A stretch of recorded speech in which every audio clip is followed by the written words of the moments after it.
কলাছড়া ইউনিয়নের ঈদগাহ বাজার উচ্চ বিদ্যালয় এবং এলাকাবাসীর উদ্যোগে আজকের এই মহতী শান্তিপূর্ণ সুন্দর পরিবেশের সবার সম্মানিত সভাপতি, আমি আপনাদের ভালোবাসা চাই, সংবর্ধনার আমার প্রয়োজন নেই, তবুও আমি শুকরিয়া আদায় করি যে আজকে আপনারা এই আয়োজন করেছেন। আজকের সভায় উপস্থিত অতিথিবৃন্দ, আমাদের উপজেলা চেয়ারম্যান, আমাদের সুপ্রিম কোর্টের বিশিষ্ট আইনজীবী, ভাইস চেয়ারম্যান বৃন্দ, অফিসার ইনচার্জ স্থানীয় মুক্তিযোদ্ধা, বীর মুক্তিযোদ্ধার বৃন্দ, আমার অত্যন্ত শ্রদ্ধেয় শিক্ষকবৃন্দ, ম্যানেজিং কমিটি, এলাকার মুরব্বিয়ান, যুবক এবং প্রিয় ছাত্রছাত্রীবৃন্দ, মিডিয়ার সদস্যবৃন্দ, সকলকে ঈদ পরবর্তী শুভেচ্ছা, নববর্ষের শুভেচ্ছা এবং সকলের প্রতি শুকরিয়া আদায় করছি।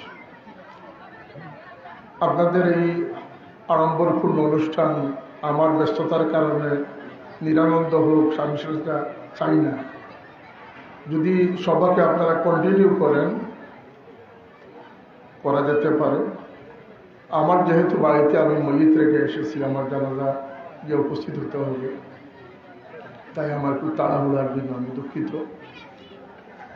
আপনারা আমাকে নির্বাচিত করেছেন, মাস দুয়েক হয়েছে আমি দায়িত্ব গ্রহণ করার।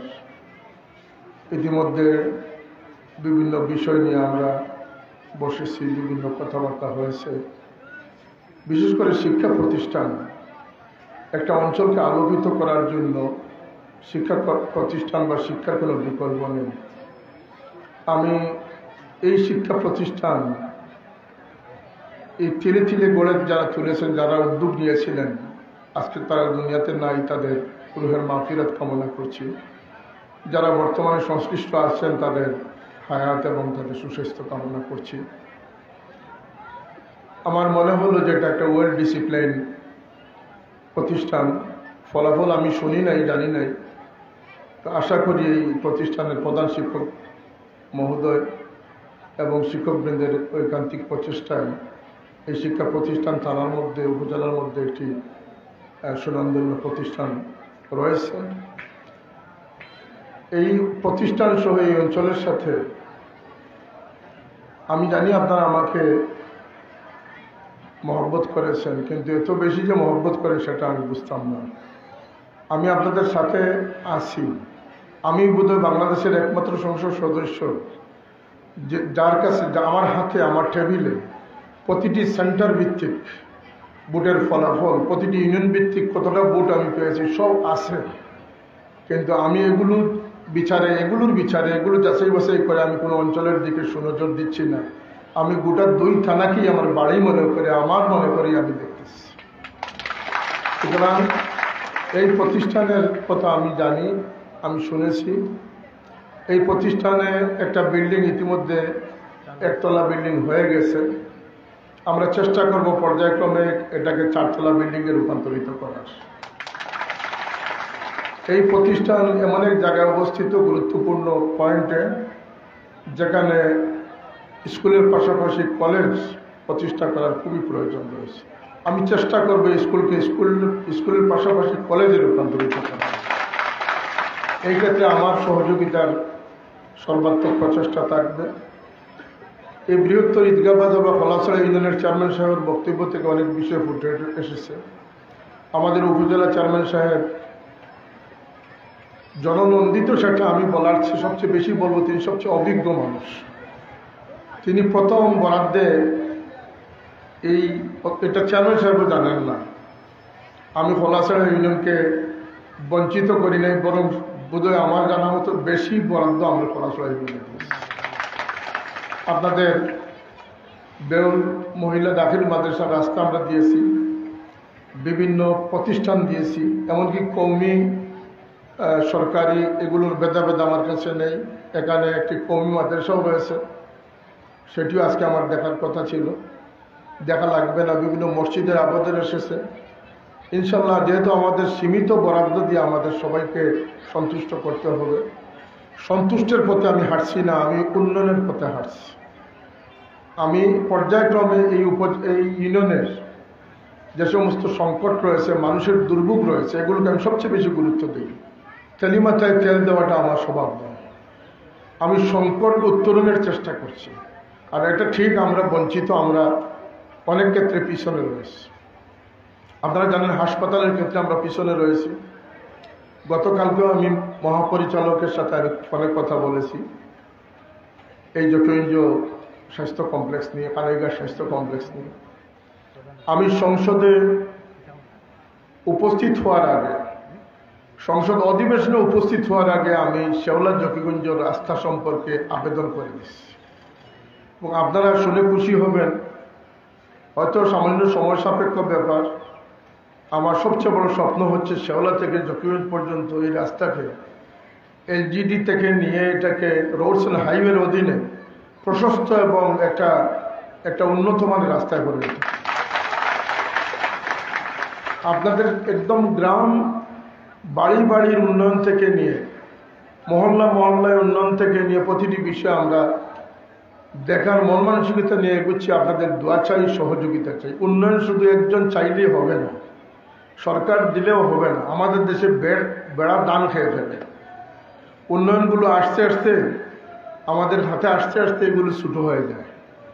এই দুর্নীতি, আমাদের অ্যাডভোকেট মোশতাক সাহেব বলেছেন যে আমি কত বছর আগে বলেছিলাম যে এখানে সুশাসন প্রতিষ্ঠা করো। আমাদের ওসি সাহেব এখানে আছেন। আমি থানার কোনো ব্যাপারে হস্তক্ষেপ করি না, আমার লজ্জা লাগে। আমি কে মামলা দিবেন, কার মামলা রাখবেন, কার মামলা রাখবেন না, এগুলো নিয়ে আমার কোনো মাথা ব্যথা নেই, আমার কোনো হস্তক্ষেপ নেই। কিন্তু ন্যায়কে অন্যায় বানানো, অন্যায়কে ন্যায় বানানো এবং মজলুম যারা বঞ্চিত হচ্ছে তাদের পাশে আমি তখনও ঘোষণা দিয়েছি, ইলেকশনের আগে এখনও ঘোষণা দিচ্ছি, আমি আসছি। আমাদের দায়িত্ব হচ্ছে আমরা সুশৃঙ্খল জাতি হিসাবে সুশৃঙ্খল হয়ে গড়ে উঠব। এই শিক্ষার প্রয়োজনটা কি? মানুষ হওয়ার জন্য। যারা জন্মের পরে মা বাবাকে মানতে শিখে না, আদব শিক্ষা পায় না, তরবিয়ত পায় না, মানবতাবোধ যারা জেগে উঠে না, এই পশুত্ববাদকে দূর করার জন্য এই শিক্ষার আলোর প্রয়োজন রয়েছে।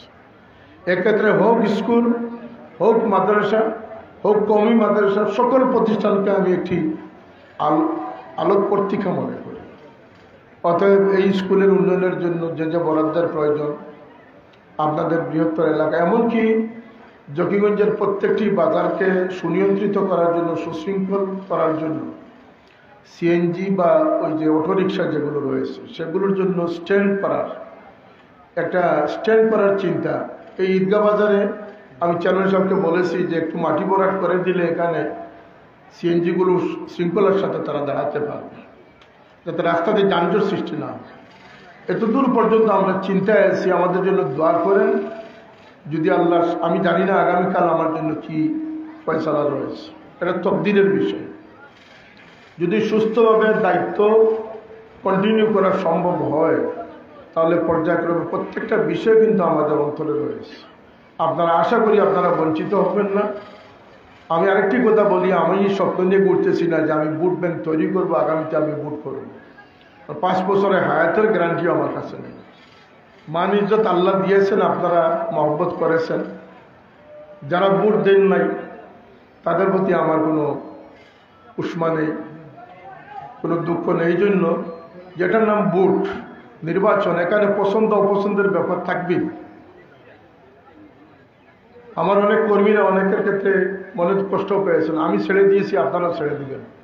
আমাদের এখন দায়িত্ব হচ্ছে, আল্লাহ আমাদেরকে সম্মান দিয়েছেন, আমাদের কাজ আঞ্জাম দেওয়া।